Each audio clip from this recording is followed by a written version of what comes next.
Welcome once again to Along the Rio Grande. I'm George Torok, and today visiting in our studios is Miss Marilyn Gross, and she is the editor of Password. Password is the El Paso Historical Society's quarterly journal, and she's going to tell us a little bit today about the process of editing articles for a historical journal, talk a little bit about what the journal's role is in the Historical Society, and we're going to talk about some of the different things that have been featured in Password over the years.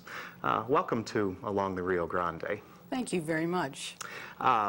What is your background? Are you a native El Pasoan, or are you new to this area? How long have you been with us here? Well, I'm not new to the area because I've been here since 1958, but I'm not a native. I'm a native of Brockton, Massachusetts, 35 miles southeast of Boston.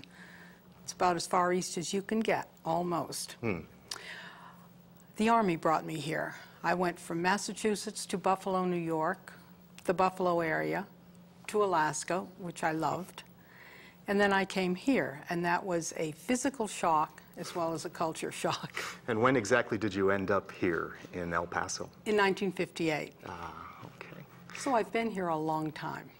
What kinds of things have you been involved with here in El Paso? What did you do during that time? Well, I came here as a wife and mother and a teacher, and I started teaching and just taught forever until I retired in 1990. Where did you teach?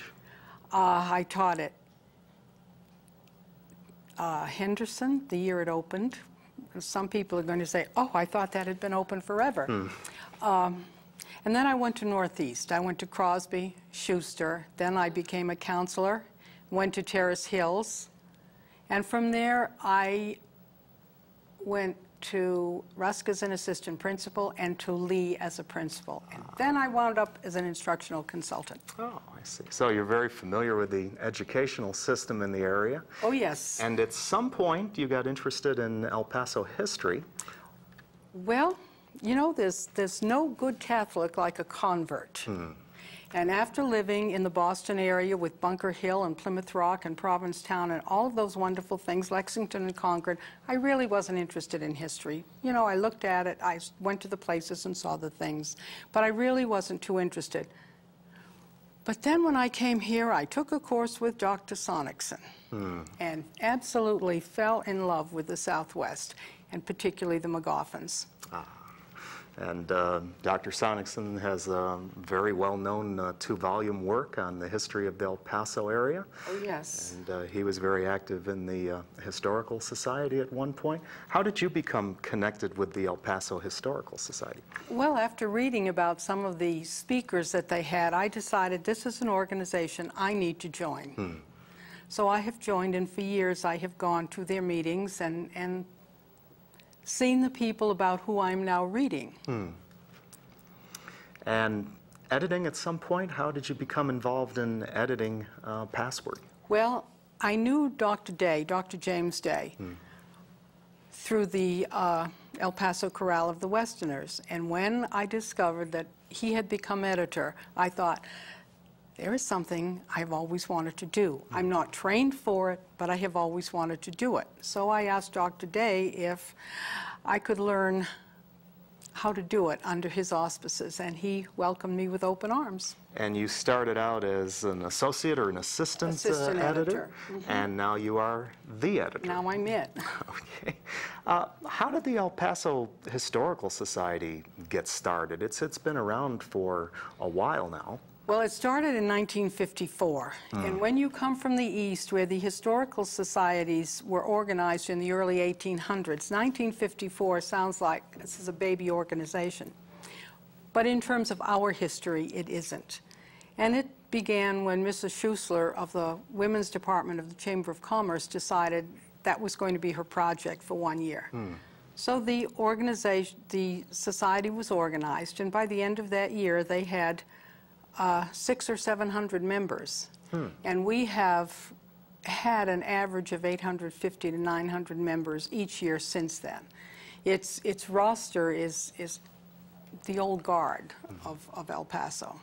And somewhere out of that, we got a journal. How did Password get started? 2 years after the society was organized, the journal began under the editorship of Dr. Eugene Porter, who was very eminent at UTEP.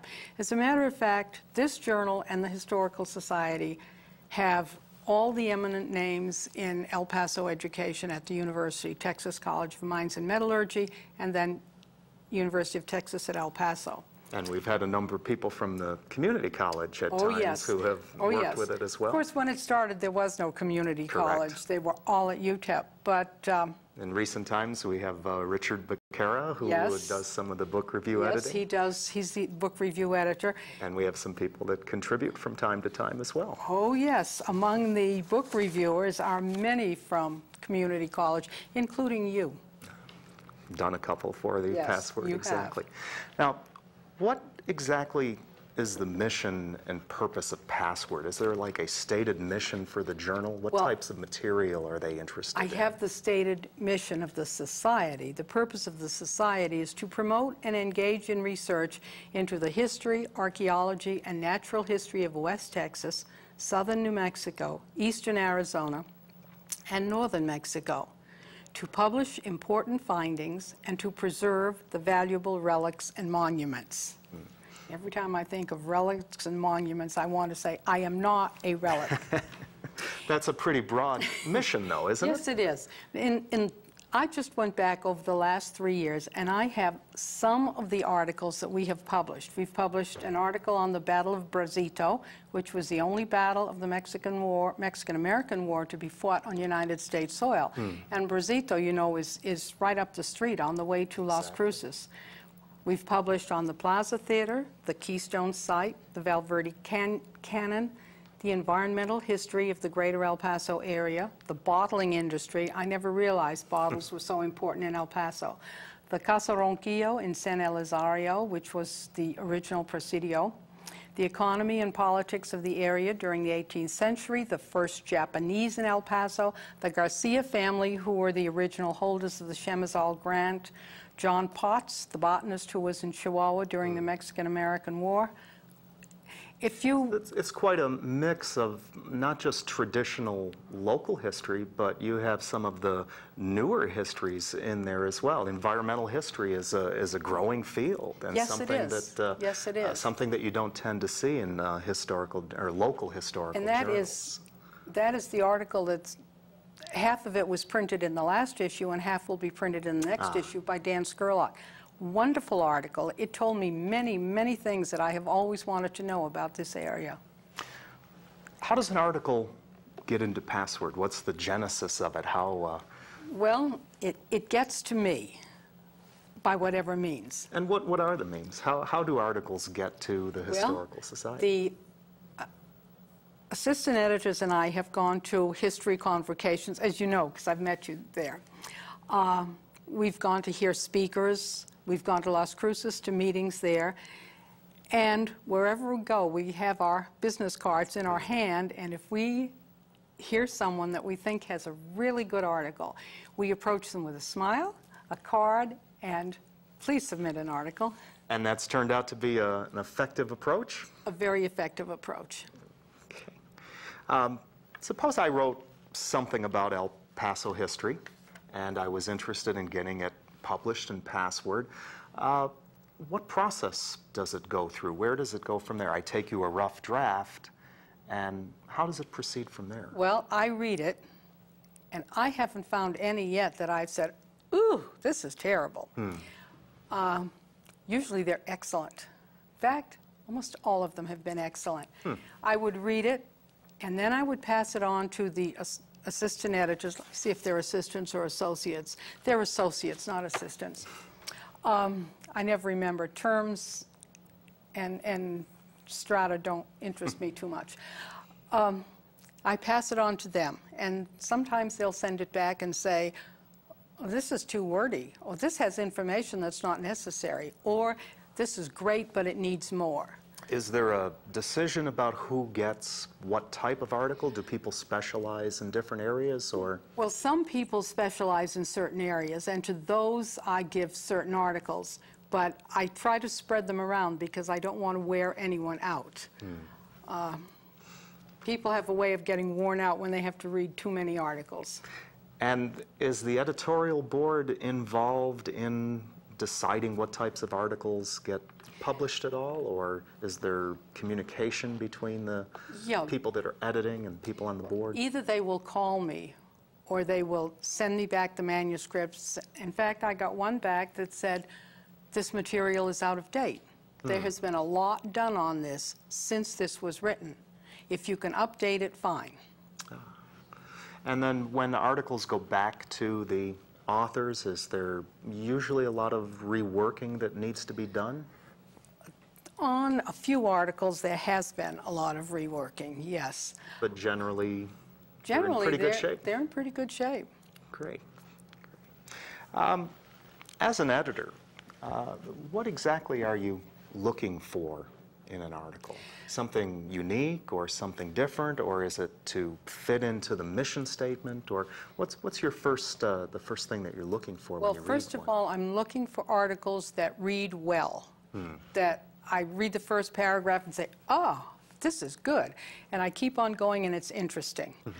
I do like articles that are unique. I'm working with one right now, and I wish I'd read it earlier. You can't read everything that comes in. Sure.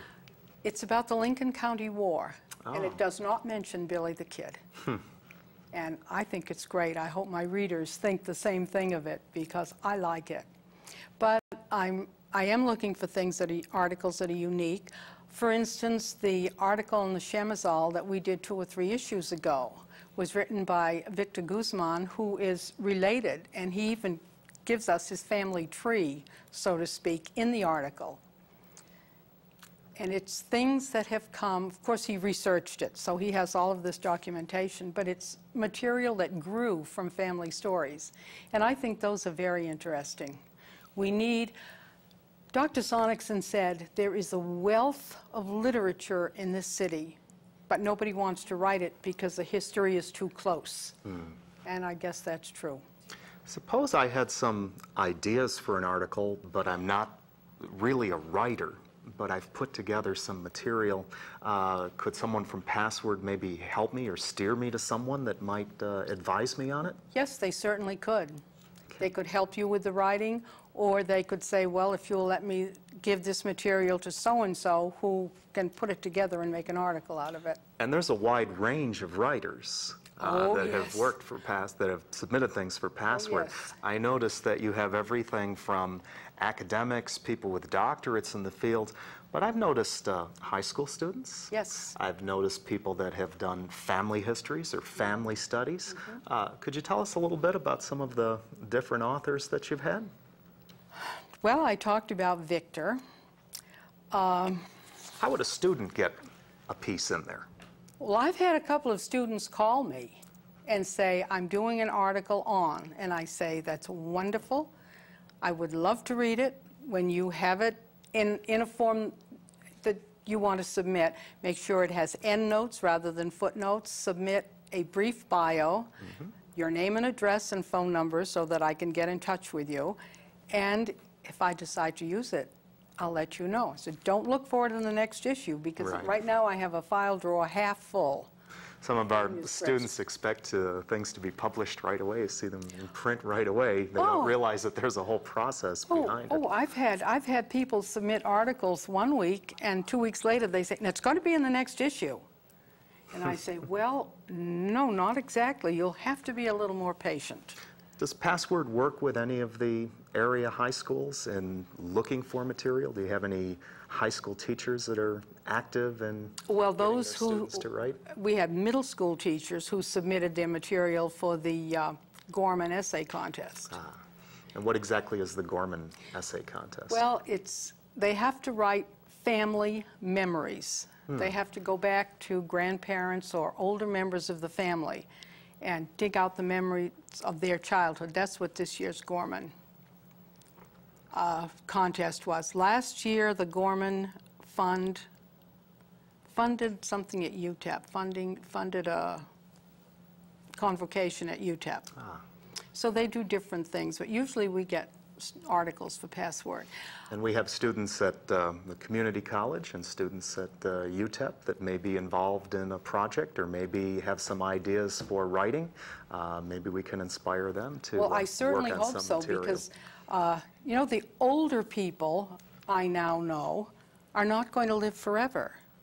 So we need to keep bringing out some of these young writers. Right now I have a paper from a graduate student at UTEP, an undergraduate from NMSU, and also a graduate student from NMSU. In fact, he submitted 2 papers. Great. And they're different. They're on subjects that haven't been done before. They don't go back to Pancho Villa and the Mexican Revolution. They're things that to them are history. To me, those things are part of my childhood, and I think, this is not history. But unfortunately, it is. It's becoming part of it, of course. Have you had any articles that raised some eyebrows or generated controversy at all?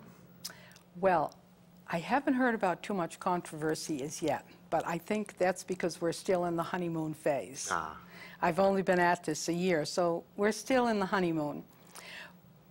But I imagine there's been 1 or 2 that raised an eyebrow here and there. What kind of things do you see lacking in Password? What would you like to have more of? Is there a certain type of history that seems to come in more frequently than others? Are there things that seem to be missing or gaps in El Paso history that we would like to fill? Well, if you go back to 1956 and read all of those passwords, you have a pretty good idea of El Paso history. Because back in the early days, they used notes of society notes. They had, they used longer bios and often pictures of the authors of the articles. So you have a pretty good idea of what has gone on in this city.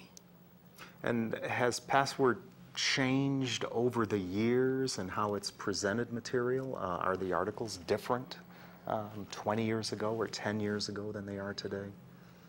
Not really that different. The format is different. And it started with 33 or 44 pages, and we're now up to 52 per issue. The format has changed. The paper quality has changed. But other than that, no, it hasn't changed that much. Now, the Historical Society itself is involved in a number of different activities and projects as well. Could you tell us a little bit about some of the things that they do in the area, some of the things that they do in the community? Well, I really can't tell you what they are doing in the community right now. They have done things, and I think now one of the interests unofficially is where Don Juan de Oñate is going to be placed. And another one is the area along the river that they want to develop. There is an interest there. So they take an interest in some of the public history projects that are going on. They're not simply a society that collects information and publishes Password. They go out and take a look at how history is presented as well. But speaking of collecting information, they have a research center at the Burgess House. So if someone's working on a project, it would be a good idea to contact the Historical Society. Absolutely, yes. What kinds of materials do they have there? They have print materials, they have pictures. In fact, one of the projects they're working on right now is to put pictures into the computer so they can be easily accessed and printed out easily. Terrific, terrific. And they have a new computer system that is, all new computer systems take a while to get going, and theirs has taken a while, but they're working on it. Now, along with articles about El Paso area history, they also have book reviews. Why do we have book reviews? Well, because they've always been there. No, book reviews, you find book reviews in most journals, and I will have to admit, I have bought a number of books just by reading the reviews. And as a matter of fact, as I go through those book reviews, I think this is a book I have to have. And I have bought a lot of them. But I finally realized I cannot buy every book that is reviewed in Password. No. Unfortunately. But book reviews bring people up to date on what is being printed about the area. And we try to stick to books that relate to the Relate to broader the El area, Paso yes. area or the Southwest as well. So the book reviews provide not only news or information about what's being published, but also may entice you to purchase it, may get you interested in something that you wouldn't normally pick That's up right. by reading That's the right. review. And Richard Baccaro, we mentioned earlier, one of our faculty, goes through a lot of that material and helps edit those reviews. Yes, So he does. promotes a lot of our area history.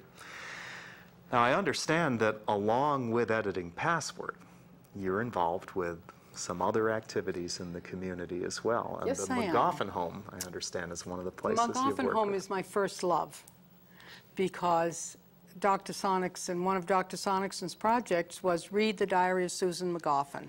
And I read it and I loved it and I thought what a remarkable woman she was. Starting with being married at the age of 18 to a man who was 46. Right there, you've got a problem.